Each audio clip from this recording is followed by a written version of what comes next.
Why you choose தமிழக வெற்றி கழகம்? Vijay fan அப்படிங்கிறதுக்காக ஒரு பார்ட்டி பொலிட்டிக்கல் பார்ட்டி வரும்போதும் அவர் என்ன அட்வைஸ் பண்ணுறாருன்னா, நம்மளை வந்து ஒரு பெண் இருக்கணும், இஸ்லாமிய சமூகத்துலேருந்து இருக்கணும், ஒடுக்கப்பட்ட சமூகத்துலேருந்து இருக்கணும், இந்த மாதிரி பார்த்து தான் குறிப்பாக ஸ்பெசிஃபைடாக ஐடி விங் கமிட்டி அப்படின்னு மட்டும் டிவி சேனல்ஸ் வந்து ஒன் சைடாக இருக்காங்க. ஒரு டிபேட் கூட பார்த்திங்கன்னா ஒரு ஆளும் தரப்புக்கு சப்போர்ட்டாக தான் போயிட்டுருக்கு. நம்ம டிஜிட்டலாக எல்லாம் நம்மளோட கொள்கைகள், நம்மளோட ஆக்டிவிட்டீஸ் எல்லாம் கொண்டு போய் சேர்க்க வேண்டிய தேவை இருக்குது. அது எல்லார் கையிலையும் போய் ரீச் ஆகுறதுக்கு யார் காரணம்னு பார்த்தீங்கன்னா ஐடி விங் தான். நிறைய விமனோட பார்ட்டிசிபேஷன் என்னால் இங்கே பார்க்க முடியுது. ஏன்னா மற்ற இடத்துலலாம் வந்து அது வந்து கண்கூடாக இருக்கவே இருக்காது. இந்த வீட்டில் வேலை கடகடன்னு முடிச்சுட்டு இங்கே தளபதிக்காக வேலை செய்யணும். ஆன்லைன் மட்டும் கிடையாது, ஃபீல்ட்லேயும் பார்த்தீங்கன்னா அவ்வளோ பேர் பெண்கள் தான் உட்காந்து வேலை பார்த்துட்டு இருக்காங்க. அதே மாதிரி டிவிக்கே சார்ந்த பல நெகட்டிவ் நியூஸ் பரப்புறாங்க, அந்த எது உண்மை அப்படிங்கிறது போடுறாங்க. அஃபிஷியல் ஸ்போக்ஸ் பர்சன் ஆளும் கட்சி சார்ந்தவங்க அவ்வளோ கெட்ட வார்த்தை பேசுகிறாங்க. அதை பற்றி யாருமே வாயை திறக்கிறதே இல்லை. அங்கே இங்கே வந்து நடக்கவே நடக்காது அந்த மாதிரி. ஸோ அதனால இது டிவிக்கே, இது டிஎம்கே கிடையாது. கேல மட்டும்தான் இருக்காங்களா? கண்டிப்பாக நிறைய ஒர்க் ஃப்ரம் ஹோம் பாலிடிக்ஸ் பண்ணுறாங்க இவங்க, வெறும் ஐடி விங்லேயே இருக்காங்க அப்படின்றது நீங்கள் பார்ப்பீங்க. டிஎம்கே வெர்சஸ் டிவிகே தான், டிவிகே வெர்சஸ் டிஎம்கே தான். சம்மர் ஹாலிடேஸ் வந்தாச்சு, நம்ம ஜிடி ஹாலிடேஸும் வந்தாச்சு. GT holidays, south India's #1 travel brand. எனக்கு நான் பங்கு போகணுமா, மெயின்டெனன்ஸா, இஎம்ஐயா இல்லை பார்க்கிங் தான் பிரச்சனையா? Bhaskar is always on right track. That is why fast track taxi அப்போ உடனே டவுன்லோட் பண்ணுங்க.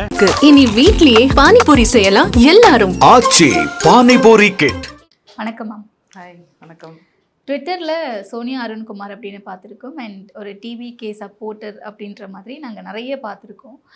பட் உங்களோட ப்ரொஃபைல் பார்க்கும்போது நீங்கள் பேசிக்காக ஒரு ஜேர்னலிஸ்ட்டாக இருந்திருக்கீங்க, அண்ட் எந்த ஒரு கட்சியும் சாராமல் இவ்வளோ நாள் இருந்திருக்கீங்க. பட் இப்போ ரீசெண்டாக தமிழக வெற்றி கழகம் தொடங்கிய பிறகு why you choose தமிழக வெற்றி கழகம்? சின்ன வயசுலேருந்தே விஜய் ஃபேன். ஆனால் அந்த விஜய் ஃபேன் அப்படிங்கிறதுக்காக ஒரு பார்ட்டி சப்போர்ட் பண்ணி அந்த முடிவு நான் எடுக்கலை.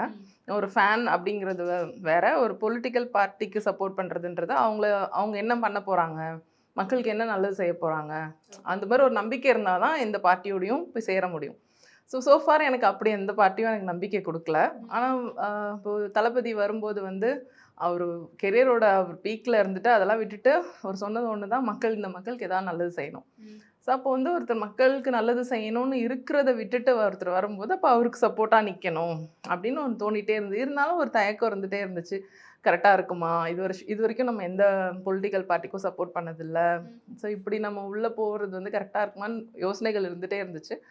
சரி, அதுக்கப்புறம் வந்து இல்லை, உள்ளே போய் ஒர்க் பண்ணணும் அப்படின்னு ஒரு தாட் வந்தது. அதுக்கப்புறம் டைம் எடுத்துக்கிட்டு தான் நான் வந்து அந்த டெசிஷன் எடுத்தேன். ஓகே, எவ்வளோ நாள் டைம் எடுத்தீங்க? அந்த டெசிஷன் எடுக்கும்போது முதல்ல அதை யார்கிட்ட சொன்னீங்க? எப்படி போய் டீம் அப்ரோச் பண்ணீங்க, டிவிகே டீமை?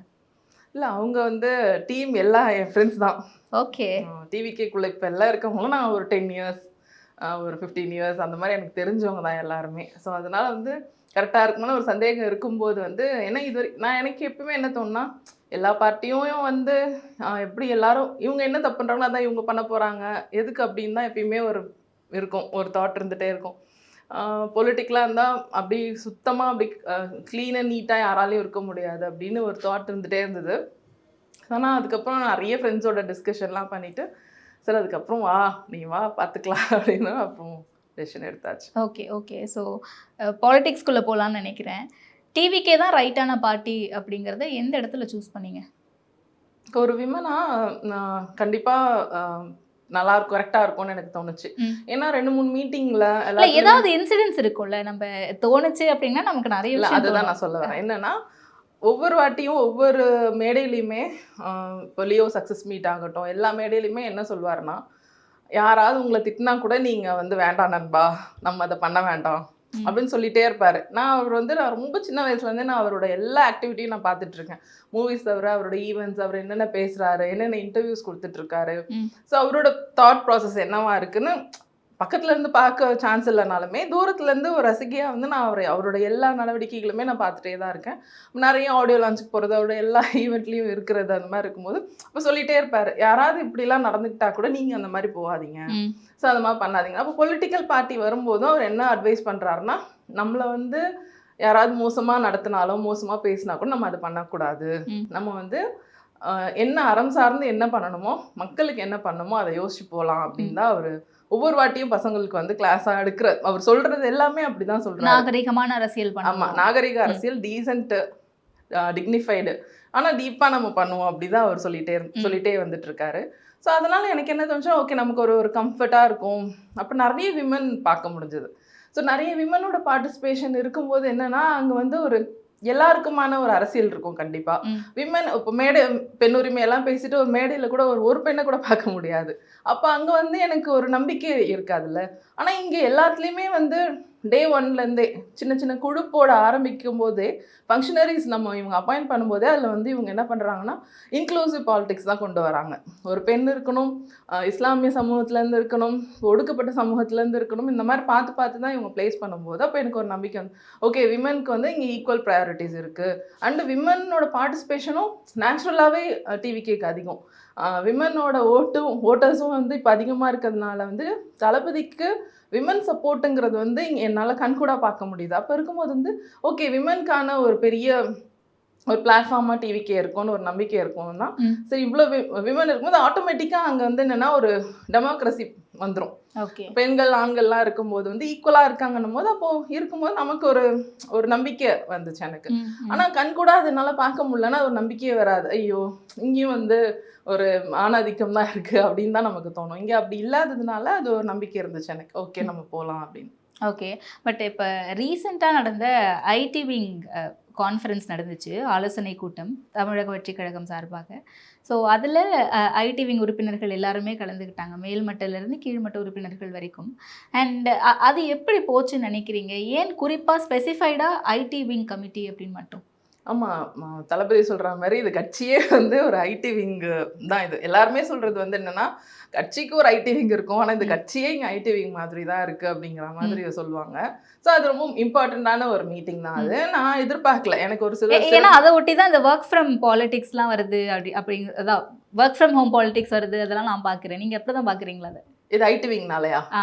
இல்ல ஐடி விங்ன்றது இல்ல கட்சியே ஐடி விங்கா தான் செயல்படுதுன்னு சொன்னீங்கல்ல, அதுக்கு சொல்றேன் நானு. மேபி அதை ஒட்டி தான் ஒர்க் ஃப்ரம் ஹோம் பாலிடிக்ஸ் பண்றாங்க இவங்க, வெறும் ஐடி விங்லயே இருக்காங்க அப்படின்றது நீங்க பாப்பீங்க. இன்னைக்கு நம்ம பேசிட்டு இருக்கும் போதே ஒர்க் ஃப்ரம் ஹோமா என்ன நாங்களாம் கெஞ்சிரும், தயவு செஞ்சு ஒர்க் ஃப்ரம் ஹோமே பண்ணுங்க, முடியல அப்படின்னு அவ்வளோ கூட்டம் இன்னைக்கெல்லாம் பாத்தீங்கன்னா எந்த அளவுக்கு அவர் வெளியில இருக்கும்போது எவ்வளோ வரவேற்பு. நம்ம இன்றைக்கே இப்போ லைவ்ல காலையிலேருந்து பார்த்துட்டு இருக்கோம் என்ன மாதிரி போயிட்டு இருக்குன்னு. ஒர்க் ஃப்ரம் ஹோம்னா நான் ஒத்துக்கவே மாட்டேன். ஆனால் ஐடி விங்ன்றது ரொம்ப முக்கியம். ஏன்னா எல்லாருமே டிஜிட்டலைஸ்ட் ஆகிட்டோம்.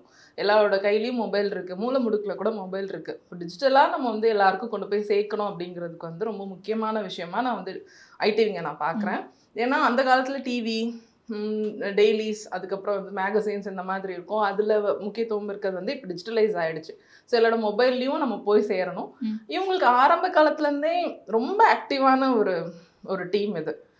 ரொம்ப வருஷமாக இருக்காங்க, ரொம்ப ஸ்ட்ராங்காக இருக்காங்க, ரொம்ப ஒத்துமையாக இருக்காங்க. ஸோ அப்படி இருக்கும்போது வந்து அது நம்ம அவாய்டே பண்ண முடியாது. ஐடி விங் மீட் வச்சாங்க. ஸோ திடீர்னு கூப்பிட்டாங்க, சிறப்பு அழைப்பாளராக கூப்பிட்டாங்க. சரி நானும் போகலான்னு சொல்லிட்டு அப்புறம் திடீர்னு தான் நான் போனேனே. ஒரே நாளில் நடந்தது தான். ஓகே, போயிட்டு அதுக்கப்புறம் அப்படியே ட்ராவல் ஆயிட்டுருக்கு. ஸோ என்னென்னா ஒர்க் ஃப்ரம் ஹோம் அப்படின்லாம் நம்ம வந்து இதை எடுத்துக்கணும்னு இல்லை. ஏன்னா ஐடி விங்குங்கிறது வந்து நம்ம யாருமே வந்து இப்போ ஸ்கிப் பண்ணவே முடியாது. இப்போ டிவி எப்படி இருக்காங்கன்னா ஒன் சைடாக இருக்காங்கன்றது வந்து எல்லாருக்குமே ஒரு அதிருப்தியான ஒரு சூழலில் தான் இந்த 4 இயர்ஸாகவுமே டிவி சேனல்ஸ் வந்து ஒன் சைடாக இருக்காங்க. ஒரு டிபேட் கூட பார்த்திங்கன்னா ஒரு ஆளும் தரப்புக்கு சப்போர்ட்டாக தான் போயிட்டுருக்கு அப்படின்னு ஒரு பாயிண்ட் இருக்கும்போது வந்து நம்ம டிஜிட்டலாக எல்லாம் நம்மளோட கொள்கைகள், நம்மளோட ஆக்டிவிட்டீஸ் எல்லாம் கொண்டு போய் சேர்க்க வேண்டிய தேவை இருக்குது. அதனால் கண்டிப்பாக வந்து எங்கே இருந்தாலுமே மூல முடுக்கில் கொண்டு போய் ஒரு தளபதி வந்து ஒரு நாள் பேசினாருன்னா அது எல்லார் கையிலையும் போய் ரீச் ஆகுறதுக்கு யார் காரணம்னு பார்த்தீங்கன்னா ஐடி விங் தான். ஸோ அதோட இம்பார்ட்டன்ஸ் என்னென்னா நமக்கு அதிலே நமக்கு தெரிஞ்சுக்க முடியும். அதுவும் இந்த ஏராவில் வந்து கண்டிப்பாக அது நம்ம அவாய்ட் பண்ண முடியாது. அதனால ரொம்ப நல்லா தான் போச்சு அன்றைக்கி மீட்டிங். எல்லாருமே ஒரே நாளில் வந்து ஒரு 800,000 மெம்பர்ஸ் வந்து ஆல் ஓவர் தமிழ்நாட்டிலேருந்து வந்திருந்தாங்க. ஸோ எல்லாரையும் பார்க்கும்போது ஒரு உற்சாகமாக இருந்தது. இந்த ஈவெண்ட்டுன்னு இல்லை, எனி டிவிகே ஈவெண்ட்டு, தளபதி சார்ந்த எந்த ஈவெண்ட்னாலுமே எனக்கு எப்படி பர்சனலாக இருக்கணும், ஒரு ஃபேமிலி ஈவெண்ட் மாதிரி தான் இருக்கும். ஒரு கல்யாணம், இப்போ டிவிகேயில் இருக்க பசங்களுக்கு யாருக்காவது கல்யாணம், ஒரு தளபதியோட ஃபேன் கிளப்பில் யாருக்காவது கல்யாணம் அப்படின்னு கூப்பிட்டாலே எனக்கு ஒரு உற்சாகம் இருக்கும். என்னென்னா ஒரு ஃபேமிலி மீட் மாதிரி தான் இருக்கும் எங்களுக்கு. ஒரு லியோ சக்ஸஸ் பார்ட்டி மீட் ஆகட்டும், எங்கே போனாலுமே நாங்கள்லாம் அப்படியே தளபதியோட ஃபேன்ஸ் எல்லாமே ஒரு ஃபேமிலியாக தான் நாங்கள் போவோம் வருவோம். அதுதான் அங்கேயும் இருந்துச்சு எனக்கு ஆல்ரெடி அங்கே இருந்தவங்க எல்லாருமே எனக்கு யாருமே புதுசு கிடையாது. ஓகே. எனக்கு பல வருஷம் எல்லாருமே பழக்கப்பட்டவங்க தான். அங்கே போய் உட்காந்தாலுமே புதுசாக எங்கேயோ போய் உட்காந்துருக்கோம், புதுசாக ஒரு இடத்துல போய் அசோசியேட் ஆகிருக்கோம் அப்படின்னு எனக்கு ஒரு ஃபீலே எனக்கு கொடுத்தது கிடையாது. அவங்க ரொம்ப கம்ஃபர்டபுளாக இருந்துச்சு அன்னைக்கு, நல்லா ஒரு உற்சாகமாக இருந்தது. ஸோ அடுத்தடுத்த பயணிக்கிறதுக்கும் எனக்கு ஒரு தெம்பாக இருந்தது எனக்கு. பட் இந்த ஆலோசனை மீட்டிங்கினுடைய கோர் பாயிண்ட் என்ன நோக்கத்துக்காக இதை நடத்துனாங்க அப்படின்ற ஒரு விஷயம் இருக்குல்ல, அதாவது இப்போ அப்கமிங் எலெக்ஷன்ஸ்க்காகவா இல்லை என்ன மாதிரியான விஷயங்கள் டிஸ்கஸ் பண்ணப்பட்டுச்சு? நீங்கள் அது வந்து ஆன்லைன் ஐடிவிங்க நம்ம இப்போ நான் உங்களுக்கு நீங்கள் கேட்டிங்க ஒர்க் ஃப்ரம் ஹோமாக எடுத்துக்கலாமா அப்படின்னு, அதுக்கு நான் சொன்ன விஷயங்க தான் அன்றைக்கி அங்கே வந்து பயிற்சி மாதிரி கொடுத்தாங்க.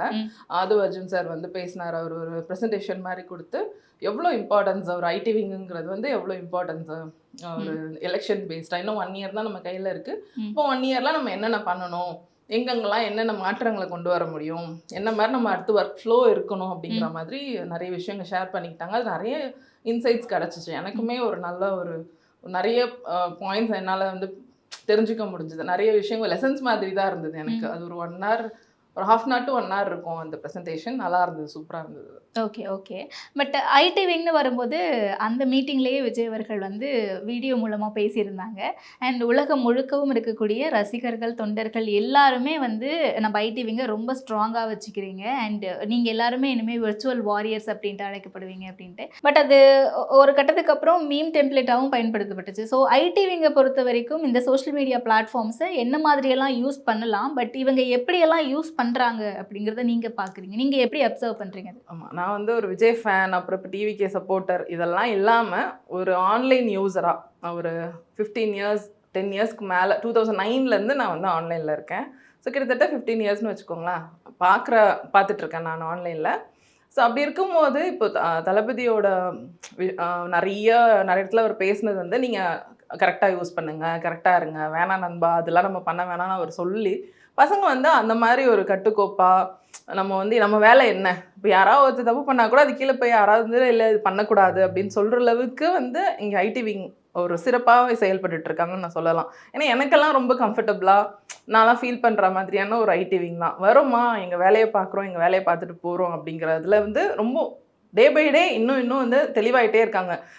சினிமா சண்டைகள் அதெல்லாம் விட்டுட்டு அரசியல் ஆகிட்டே தான் வந்துட்டு இருக்காங்க. டே பை டே பசங்க எப்படி இருக்காங்கன்னா, தளபதி ஒவ்வொரு நாளும் சொல்கிறத வந்து நம்ம ஃபாலோ பண்ணணும். ஓகே, நம்ம வந்து மக்களுக்கான என்ன விஷயங்கள் தேவைப்படுது, மக்களுக்கு என்ன செய்யணும், தமிழ்நாட்டுக்கு என்ன செய்யணும் அப்படிங்கிற ஒரு செயல்பாடுகள் தான் கொண்டு போயிட்டுருக்காங்க. அதனால தான் நிறைய விமனோட பார்ட்டிசிபேஷன் என்னால் இங்கே பார்க்க முடியுது. ஏன்னா மற்ற இடத்துலலாம் வந்து அது வந்து கண்கூடாக இருக்கவே இருக்காது. இங்கே வந்து பார்த்திங்கன்னா பெண்கள் வந்து தினம் வந்து வீட்டு வேலை கூட விட்டுட்டு, இல்லைன்னா வீட்டில் வேலை கடகடன்னு முடிச்சுட்டு இங்கே தளபதிக்காக வேலை செய்யணும், தளபதிக்காக கான்ட்ரிபியூட் பண்ணணும்.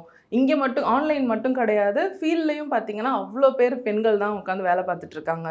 ஒரு தளபதியோட ஒரு லெட்டரு கூட போய் அண்ணா யூனிவர்சிட்டி இஷ்யூ அப்போ அந்த பொண்ணோட இஷ்யூ அப்போ போய் காலையில் போய் நின்னாங்க. 7 மணிக்கு 8 மணிக்கு போய் நின்று டிஸ்ட்ரிபியூட் பண்ணிகிட்டு இருக்காங்க அவர் சொன்ன உடனே. ஸோ நைட் வரைக்கும் இருந்து அவங்கள அரெஸ்ட் பண்ணி உள்ளே வச்சு வெளில வராங்க. அவ்வளோ பெண்கள் தான் நான் பார்த்தேன். எனக்கு அது ரொம்ப ஆச்சரியமாக இருந்தது, பெண்களோட இன்வால்மெண்ட் இவ்வளோ இருக்குது அப்படின்றது. ஸோ விர்ச்சுவல் வாரியருங்கிறது வந்து சண்டை ஒரு சின்னதாக ஏதாவது ஒரு எவ்வளோ ஃபேக் நியூஸ். இப்போ டிவிக்கோட ஈவெண்ட்ஸ் நடக்கிற அன்றைக்கி பார்த்தீங்கன்னா மாநாடு எடுத்துக்கிட்டா கூட நமக்கு தெரியும். மாநாடு அன்னைக்கு வந்து எவ்வளோ ஃபேக் நியூஸ் பரப்புனாங்கன்னு நம்ம கண்கூடாக பார்த்தோம்.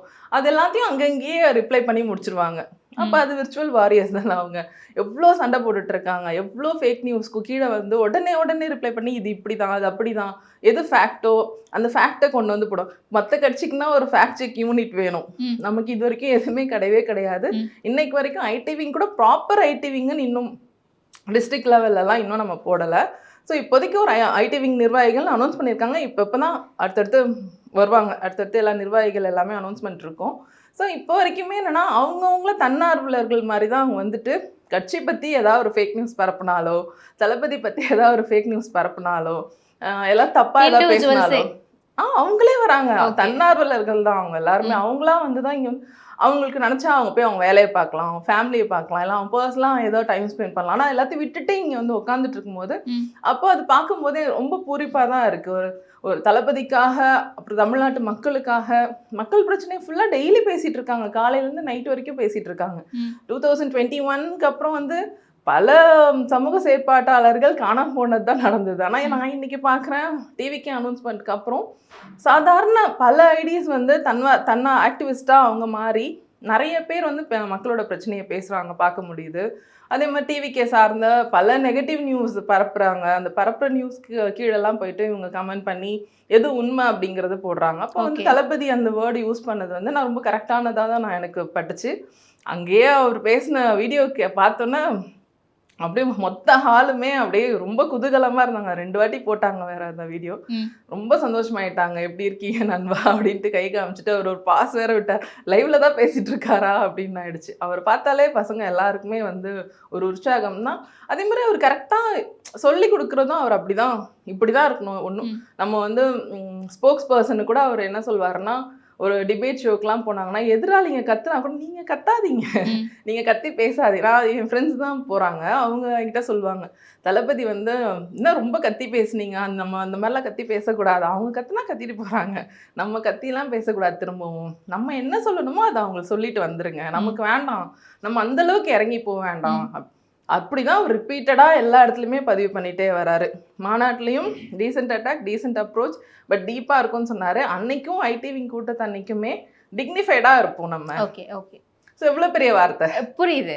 பட் இந்த விர்ச்சுவல் வாரியர்ஸ் நம்ம மேலே ஒரு அட்டாக் வரும்போது நம்ம டிஃபெண்ட் பண்ணுறதுக்காக அவங்க பேசுகிறாங்க, அதனால தான் அவங்கள வாரியர்ஸ்னு சொன்னாங்கன்னு சொல்கிறீங்கல்ல. பட் இதை நான் எப்படி புரிஞ்சுக்கிறேன்னா, உங்கள் மேலே விமர்சனம் வைக்கும்போது அவங்க அதே மாதிரி தான் ட்ரீட் பண்ணுறாங்க, எல்லாருமே ஒரே மாதிரி தான் ட்ரீட் பண்ணுறாங்களா, ஒரே மாதிரி தான் டிஃபெண்ட் பண்ணுறாங்களா, ஒரே மாதிரி தான் வாரியர்ஸாக ட்ரீட் பண்ணுறாங்களா? இல்லை, இதில் என்னன்னா கொச்சையான வார்த்தைகளை பயன்படுத்துகிறவங்களும் இருக்காங்க. இல்லை, எல்லா கட்சியிலையுமே அந்த மாதிரி பேசக்கூடியவங்க கட்சி சப்போர்ட்டர்ஸே பேசுகிறாங்க. ஆனால் இதில் என்ன பெரிய நாம் நொந்துக்க வேண்டியது என்ன இருக்குன்னா, அஃபிஷியல் ஸ்போக்ஸ் பர்சன்னு ஆளும் கட்சி சார்ந்தவங்க அவ்வளோ கெட்ட வார்த்தை பேசுகிறாங்க, அவ்வளோ மேடையாக ஏறி தப்பாக பேசுகிறாங்க. ஆனால் அதை பற்றி யாருமே வாயை திறக்கிறதே இல்லை. பட் எங்கேயோ ரேண்டமாக இருக்க ஐடியாஸ் பேசுறதுலாம் பார்த்தியா உங்கள் சப்போர்ட், அந்த ஐடியாலாம் உண்மையாக சப்போர்ட்டிங் ஐடியான்னு கூட யாருக்கும் தெரியாது. இப்போ நம்மக்கிட்ட யாராவது அந்த மாதிரி கேட்குறாங்கன்னா நான் நினைக்கிறது ஒன்றே ஒன்று தான், அஃபிஷியல் பர்சன்ஸ் டிவிக்கு அங்கீகரித்த பர்சன்ஸ் யாராவது இந்த மாதிரி நடந்துக்கிறாங்கன்னா கண்டிப்பாக தளபதியோ வேற யாருமே ஒத்துக்கவே மாட்டாங்க. அவங்க அங்கே இருக்க முடியாது, அடுத்த நிமிஷம் அங்கே இருக்க முடியாது. அந்த அஷூரன்ஸ் என்னால் கொடுக்க முடியும். ஆனால் ரேண்டம் ஐடிஸ் எங்கேருந்தோ பேசுகிறாங்க, யார் அவங்க இந்த சப்போர்ட்டர்ஸ் தான் எங்களுக்கு எப்படி தெரியும்? ஆனால் அஃபிஷியல் பர்சன்ஸோ கட்சி சார்ந்து வேலை பார்க்கக்கூடிய யாருமே அப்படி நடந்துக்க வாய்ப்பே கிடையாது. இங்கே வந்து நடக்கவே நடக்காது அந்த மாதிரி. இது டிஎம்கே கிடையாது. ஓகே, அது என்னால் ஓப்பனாக சொல்ல முடியும். ஏன்னா டிஎம்கே சார்ந்து எத்தனை பேர் என்ன மாதிரி பேசிகிட்டு இருக்காங்க, அவங்களுக்கு எவ்வளோ சப்போர்ட் இருக்குது, அவங்கள யார் யார் ஃபாலோ பண்ணுறாங்க, யார் யார் அது பரவாயில்ல பேசுங்கன்னு சொல்கிறாங்கன்ற வரைக்கும் நான் அந்த ஒரு 4 இயர்ஸாக நானே அனுபவிச்சிருக்கேன் நான் பர்சனலாக. ஸோ அதனால இது டிவிகே, இது டிஎம்கே கிடையாது. ஸோ இங்கே வந்து அது டிஎம்கேல மட்டும்தான் இருக்காங்களா? கண்டிப்பாக நிறைய இல்லை, டிஎம்கேல மட்டும்தான் இருக்காங்களா? அஃபிஷியலாகவே இருக்காங்க. நான் சொல்றது மற்ற கட்சிகள் யாரும், மற்ற கட்சிகள் அட்லீஸ்ட் ஒரு அவங்க கிட்ட ரைஸ் பண்ணா, நம்ம வந்து இந்த மாதிரி உங்க பார்ட்டியில் இருக்கவங்க, அஃபிலியேட் ஆகிருக்கவங்க, இல்லை உங்களோட ஆஃபீஸ் பியரர்ஸ் இந்த மாதிரி பண்ணுறாங்கன்னு நம்மளால போய் கேட்க முடியும், நியாயம் கேட்க முடியும், ஒரு டேக் பண்ணி கேட்க முடியும். தப்பாக பேசுகிறாங்க உங்க ஆஃபீஸ் பியரர் இப்படி பேசுகிறாங்க கேட்கும்போது ஒரு நடவடிக்கை அங்கே எடுக்கிறதுக்கான பாசிபிலிட்டிஸ் அதிகம். இங்கெல்லாம் நீ அப்படிதான் பண்ணணுங்கிற மாதிரி ஒரு கம்ஃபர்ட் ஜோனில் எல்லாரும் வந்துட்டாங்கன்னு எனக்கு ஒரு பெரிய அதிருப்தி இருக்குது டிஎம்கே மேலே. ஏன்னா ஐடி விங்லேயும் நான் நிறையா அவங்க ஐடி விங் சார்ந்த ஐடிஸும் நிறைய இந்த மாதிரி பண்ணிகிட்டு இருக்கதும் நான் பர்சனலாக நானே பார்த்துருக்கேன். ஸோ அதனால் வந்து டிவிக்கே பொறுத்த வரைக்கும் 100க்கு 200% அப்படியான ஆட்களுக்கு இங்கே இடம் கிடையவே கிடையாது. கண்டிப்பாக அப்படி இருக்காங்க அப்படின்னு யாராவது காமிச்சாங்கன்னா அவங்க அங்கே இருக்க மாட்டாங்க அடுத்த நிமிஷம். அந்த அஷூரன்ஸ் எங்களால் கொடுக்க முடியும். புரியுது. Moving on to the current situation. இப்போ நம்ம பேசிகிட்டு இருக்க இந்த நேரம் கோயம்புத்தூரில் பூத் கமிட்டி மாநாடு நடந்துக்கிட்டு இருக்கு. இன்றைக்கும் நாளைக்கும் நடக்க போகுது அப்படின்னு சொல்லியிருக்காங்க. அண்ட் நம்ம பேசிகிட்டு இருக்க இந்த நேரம் தொடங்கிடுச்சு, நடந்துக்கிட்டு இருக்கு. ஸோ இதனுடைய நோக்கம் என்ன? அண்ட் அங்கே வரவேற்புகள் எல்லாமே காலிலேருந்து நம்ம பார்த்துட்டு இருக்கோம். எல்லாருமே ரொம்ப அமோகமான ஒரு வரவேற்பை பிரம்மாண்டமாக கொடுத்துக்கிட்டு இருக்காங்க. எப்படி பார்க்கலாம் இதை? ஏன்னா நீங்க இங்க இன்டர்வியூக்கு வரதுக்கு முன்னாடியும் ட்வீட் போட்டு தான் வந்திருக்கீங்கன்னு நினைக்கிறேன். இதுக்கு ஒர்க் ஃப்ரம் ஹோம் பாலிடிக்ஸே பரவாயில்லனா வெளியே வராதிங்க அப்படின்ற மாதிரி. முடியல, அவரை வச்சுட்டு என்ன பண்றதுன்னு. நான் இப்போ கிடையாது, நான் எப்பயுமே அவரோட ஈவெண்ட்ஸ் எல்லாத்தையுமே நான் Bigil audio launch, Mersal audio launch எல்லாத்தையும் நான் பார்த்துருக்கேன் கிட்ட இருந்து. நான் அப்போலாம் நினைப்பேன், எதுக்கு ஆடியோ லான்ச், தயவு செஞ்சு ஆடியோ லான்ச்சே வைக்காதீங்க, நீங்கள் ஆடியோ லான்ச் வச்சாலே இங்கே ஒரே தலைவலியாக இருக்குது, அப்படி தான் நான் நினைப்பேன். இப்பயும் இன்னும் அதை விட இப்போ பல மடங்கு அதிகமாயிருக்கு. இவரை மொபிலைஸ் பண்ணுறதே வந்து தளபதி வந்து மொபிலைஸ் பண்ணி இந்த க்ரௌட் கண்ட்ரோல் அப்படிங்கிறது தான் வந்து எல்லாத்த விட பெரிய சேலஞ்சாக பார்க்க வேண்டியதாக இருக்குது. எல்லாரோட சேஃப்டியும் பார்க்க வேண்டியதாக இருக்குது. அதனால அவர் நிறைய ஈவெண்ட்ஸ் அவர் அவாய்ட் பண்ணது. ஃப்ளட் கப்பு கூட அவர் வீட்டுக்கு ஆஃபீஸ் கூப்பிட்டு கொடுத்தது, நிவாரணம் கொடுத்தது கூட அதனால தான் நிறைய ஈவெண்ட்ஸ். அதனால தான் அவர் வேண்டான்னு யோசிக்கிறது வந்து மற்றவங்களோட சேஃப்டிக்கு தான் அவர் யோசிக்கிறாரு. மக்கள் பணிக்காக வந்தவர் மக்கள்கிட்ட போகணும்னு நினச்சிட்டு தான் அவர் வராரு. அவர் போக முடியல இல்லை போக வேணாம் அப்படின்னு டிசைட் பண்ணுறது வந்து மக்களோட சேஃப்டி, அதுக்கப்புறம் வந்து நல்லபடியாக நடக்கணும், யாருக்கும் நம்மளால் எந்த தொல்லையும் வந்துடக்கூடாதுன்றது மட்டும்தான் அவர் நினச்சி தான் அவர் பல ஈவெண்ட்ஸ் வந்து வேணாம் அப்படின்னு நினைக்கிறது அவர். ஸோ இது வந்து எனக்கு ரொம்ப சந்தோஷமாக இருந்தது. காலையிலேருந்து வரவேற்பு வந்து ரொம்ப நல்லா இருந்தது. ஸோ இந்த பயிற்சி பட்டறை பார்த்திங்கன்னா பூத் லெவல் ஏஜென்ட்ஸ்க்கான ஒரு பயிற்சி பட்டறை. இது வந்து அடுத்தடுத்து இன்னும் 2-3 ஒரு மொத்தமாக ஒரு 4-5 மீட்டிங்ஸ் இருக்கும். இது என்ன ரொம்ப முக்கியம், ஏன்னா கட்சினாலே வந்து சும்மா ஏதோ பேருக்கு ஆரம்பித்தோம் அதுக்கு வரல. கண்டிப்பாக நீங்கள் ஏதோ ஒரு மாற்றம் பண்ண தான் வந்திருக்கும். ஸோ மாற்றம் பண்ண வந்திருக்குமோ அப்போ எதெல்லாம் ரொம்ப அடிப்படை தேவை, கட்சியோட கட்டுமானம் வந்து கரெக்டாக இருக்கணும், நம்மளோட பேஸ் கரெக்டாக இருக்கணுங்கிறதுல வந்து எல்லாருமே ரொம்ப கிளியராக இருக்காங்க. பெரிய ஆட்கள் இருக்காங்க, அட்வைசர்ஸ் இருக்காங்க. ஸோ அவங்க அடுத்தடுத்த விஷயங்கள் வந்து எடுத்துகிட்டு போவாங்க. இன்றைக்கி அட்டன் பண்ணுற எல்லாருக்குமே ஒரு தேர்தலை எப்படி ஹேண்டில் பண்ணணும் இது வரைக்கும் இல்லாமல் இருந்திருக்கலாம், எல்லாருக்குமே தெரியாது. ஸோ எல்லாருக்குமே தெரியாத போது இது எல்லாமே நல்ல ஒரு இன்சைட்ஸ் இருக்கும். ஒரு தேர்தல் எப்படி அணுகிறது, ஒரு தேர்தல் வாக்குச்சாவடி எப்படி நம்ம வந்து ஹேண்டில் பண்ணுறதுன்ற மாதிரி இன்றைக்கி நிறைய கிளாஸஸ் போகும். ஸோ எல்லாருக்குமே ப்ராப்பராக ஆர்கனைஸ் பண்ணி கியூஆர் ஸ்கேனர் கொடுத்து தான் எல்லாருமே என்ட்ரி எல்லாமே பண்ணியிருக்காங்க. ஸோ போயிட்டுருக்கோம்னு நினைக்கிறேன் நல்லபடியா. தளபதி பேசுவார் இன்னைக்கு, அட்வைஸ் கொடுப்பார் அவருமே, ஆதவ அர்ஜுனா சார் அவங்களும் கொடுப்பாங்க. ஸோ இன்னைக்கு ஒரு நல்ல ஒரு பயிற்சி பட்டறையாக இருக்கும். ஓகே, பட் சேஃப்டியை கன்சிடர் பண்ணி தான் அவர் வந்து இவ்வளோ நாள் வெளியே வராமல் இருந்தார் அப்படின்னா, இன்றைக்குமே மக்களுடைய சேஃப்டி நம்ம பார்த்துருப்போம். அந்த கூட்டத்தில் எப்படியெல்லாம் நசுக்கிட்டு இருந்தாங்க, எப்படியெல்லாம் இது பண்ணிட்டு சேஃப்டியை பார்த்து வரவே இல்லைன்னு சொல்ல முடியாது. அவர் வந்துட்டு தான் இருக்காரு. வந்துட்டு இருக்காரு. அந்த சேஃப்டியை கருத்தில் கொண்டு தானே அவருக்கு வைப்பிரிவு பாதுகாப்பு கொடுத்துருக்காங்க. ஆமாம், அவருக்கு கொடுத்துருக்காங்க, மற்றவங்களுக்கு கொடுத்துருக்காங்க. ஓகே, அவருக்கு பாதுகாப்பு பற்றி அவர் என்றைக்குமே அவர் யோசிக்கல. அவர் வெளியில வந்தா கூட்டத்தை பத்தி மட்டும்தான் அவருக்கு யோசனையே ஒழிய மக்களை பத்தி மட்டும்தான் யோசனையே ஒழிய அவரை பத்தி அவர் யோசிக்கவே இல்லை. அவர் ஃபீல்டுக்கு வரணும், மக்கள்கிட்ட போகணுங்கிறதுக்கு தான் அவர் இங்க அரசியலுக்கே வந்தது. அவர் வீட்டில் உட்காந்துருக்கிறதுக்கு அரசியலுக்கு வரவே இல்லை. ஃபர்ஸ்ட் ஆஃப் ஆல் அவர் அரசியலுக்கு வராருன்னு முடிவு பண்ண மக்கள்கிட்ட வரணும், மக்களை பார்க்கணும் தான் வந்து கடைசி படம்னு சொல்லிட்டு நினச்சிருந்தா அடுத்தடுத்த படங்கள் அவர் கமிட் ஆகிட்டு கூட அவர் வரலாம். ஆனால் அதெல்லாம் வேணான்னு சொல்லிட்டு தூக்கி போட்டு மக்கள்கிட்ட தான் வரணும்னு தான் அவர் வந்துட்டு இருக்காரு. மாநாடு தொடங்கி கண்டினியூஸாக அவர் வந்து என்னென்ன டைமுக்குலாம் வரணுமோ அப்பெல்லாம் கரெக்டாக வந்திருக்காரு மக்கள்கிட்ட. ஓகே, ஸோ அவருக்கான சேஃப்டி பற்றி அவர் யோசிக்கவே இல்லை, மக்களுக்கான சேஃப்டி தான் அவர் யோசிச்சு அந்த மாதிரி சில விஷயங்கள்லாம் அவாய்ட் பண்ணதுக்கான ரீசன். ஓகே, ஸோ என்ன பிளான்ஸ் இருக்குது 2026க்கு? ஏன்னா நடைப்பயணம் போக போகிறாரு அப்படின்ற மாதிரி சொன்னாங்க. இன்றைக்கே இந்த கூட்டத்தை நம்ம பார்த்துருக்கோம். இன்னும் 4-5 மீட்டிங் இருக்குதுன்னு நினைக்கிறேன், இதே பூத் கமிட்டி மாநாடு தொடர்பாக. இதெல்லாம் முடிஞ்சு நடைப்பயணம் எப்போ ஆரம்பிப்பார், எப்போ மக்களை போய் சந்திப்பார் அப்படின்ற ஒரு கேள்வி நீண்ட நாளாக தொடர்ந்துட்டே இருக்குல்ல. மக்களை அவர் கண்டினியூஸாக பார்த்துட்டு தான் இருக்காரு, பார்க்காம இல்லவே இல்லை. நடைப்பயணம் போக போறாரு. இப்போ வந்து என்னென்ன கூட்டங்கள் போட முடியுதோ போட்டுட்டு தான் இருக்காங்க, அவர் பார்த்துட்டு தான் இருக்காரு. எவ்வளோ அவரால் வந்து மக்களோட இன்வால்மெண்ட் கொடுக்க முடியுதோ கொடுத்துட்டு தான் இருக்காரு. ஆனால் ப்ராப்பராக கேம்பெயின்ஸ் எல்லாமே வந்து இன்னும் 1 or 2 monthsல வந்து ஸ்டார்ட் ஆகிடும். கண்டிப்பாக அவர் எல்லாரையுமே சந்திப்பார், எல்லா இடத்துக்கும் போவார். அவரோட விருப்பமும் அதுதான். அவர் வந்து மக்களை சந்திக்கக்கூடாதுன்னெலாம் அப்படியான தலைவரே அவர் கிடையாது. அவர் மக்கள் தான் அவருக்கு எல்லாமே. அவருக்கு வேறு எதுவுமே ஒரு ப்ரையாரிட்டியே கிடையாது அவரோட லைஃப்பில். ஃபஸ்ட்டு ப்ரையாரிட்டி என்னன்னா தமிழக மக்கள், தமிழ்நாடு நல்லாயிருக்கும், தமிழக மக்கள் எல்லாருமே நல்லா இருக்கணும், அவங்களுக்கு ஏதாவது நல்லது பண்ணணும். இது மட்டும்தான் அவரோட எய்மே. இனி லைஃப் ஃபுல்லாகவே நான் மக்களுக்காக தான் செய்யணும், எனக்கு அவங்க நிறைய பண்ணிட்டாங்க, நான் அவங்களுக்கு எதாவது செய்யணும், அப்படி மைண்டில் அந்த தாட்டில் மட்டும்தான் அவர் ஃபீல்டுக்கு வந்தது. அதை கண்டிப்பாக ஃபுல்ஃபில் பண்ணுவார். இன்னும் மக்களோட மட்டும்தான் இனி வர காலங்கள் அவரோட லைஃப் ஃபுல்லாக ட்ராவல் பண்ணுவாருன்னு நான் நம்புகிறேன். ஓகே, ஸோ ஆல்ரெடி கடந்த மீட்டிங்கில் சொன்ன மாதிரி உண்மையாகவே உங்களுடைய போட்டி அப்படிங்கிறது திமுகவுக்கு அகெயின்ஸ்டாக மட்டும்தானா? கண்டிப்பாக. ஸோ 2026ல் it will going to be TVK versus DMK தானா? கண்டிப்பாக. ஏன்னா எங்களோட இலக்கு வந்து 2026ல் டிவிக்கே ஆட்சி பிடிக்கணும். ஆட்சி பிடிச்சி மக்களுக்கு ஏதாவது நான் இத்தனை காலம் மக்களுக்கு என்னென்ன நடக்கலையோ, மக்களுக்கு என்னென்ன குறைகள் இருக்கோ அதெல்லாம் தீர்க்கிறதுக்கு மட்டும்தான் டிவிக்கேங்கிற பார்ட்டி வந்து அவர் ஆரம்பித்து வந்ததுக்கு ரீசனே. அவர் டே ஒன்லேயே அவர் கிளியராக அவரோட தன்னோட எனிமி யாருன்னு கிளியராக அனௌன்ஸ் பண்ணிட்டு தான் வந்திருக்காரு. அதனால அதை பற்றி செகண்ட் யோசனை, செகண்ட் தாட்ஸ் அப்படின்னு எதுவுமே கிடையவே கிடையாது. டிஎம்கே வெர்சஸ் டிவிகே தான், டிவிகே வெர்சஸ் டிஎம்கே தான், சரிங்களா?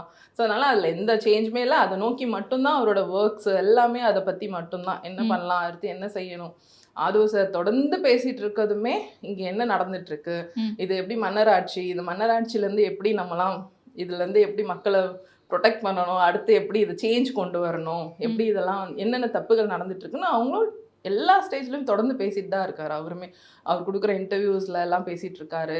அதுக்கான அதை நோக்கி மட்டும்தான் மொத்த பார்ட்டியுமே ஒர்க் பண்ணிட்டு இருக்கே ஒழிய அதை தவிர வேற எதை பற்றியுமே யோசனை கிடையாது. யாரை பற்றியும் அங்கே சிந்திக்க கூட இல்லை. வெறும் 2026க்கான இலக்கு மட்டும்தான் டிவிகேக்கு, வேற எதுவுமே கிடையவே கிடையாது. இட்ஸ் டிவிகே வெர்சஸ் டிஎம்கே தான். ஓகே, ஸோ வெயிட் பண்ணி பார்ப்போம் இந்த மாநாடுகள் எல்லாம் எப்படி முடியுது, இந்த தொடர்ச்சியான மாநாடுகள் பிரச்சாரங்கள் எல்லாமே தாவேகாவுக்கு கை கொடுக்குதா அப்படிங்கிறத நிறுத்திருக்கிறோம். நன்றி. கண்டிப்பாக கை கொடுக்கும், சந்தேகம் வேண்டாம். 2026 தான் எங்களோட இலக்கு. Okay, thank you so much. Summer holidays வந்தாச்சு, நம்ம ஜிடி ஹாலிடேஸும் வந்தாச்சு. GT holidays, south India's #1 travel brand. எனக்கு நான் பங்கு போகணுமா, மெயின்டெனன்ஸா, இஎம்ஐயா இல்லை பார்க்கிங் தான் பிரச்சனையா? Bhaskar is always on right track. That is why fast track taxi அப்போ உடனே டவுன்லோட் பண்ணுங்க. இனி வீட்லயே பானிபூரி செய்யலாம் எல்லாரும். ஆச்சி பானிபூரி கிட்.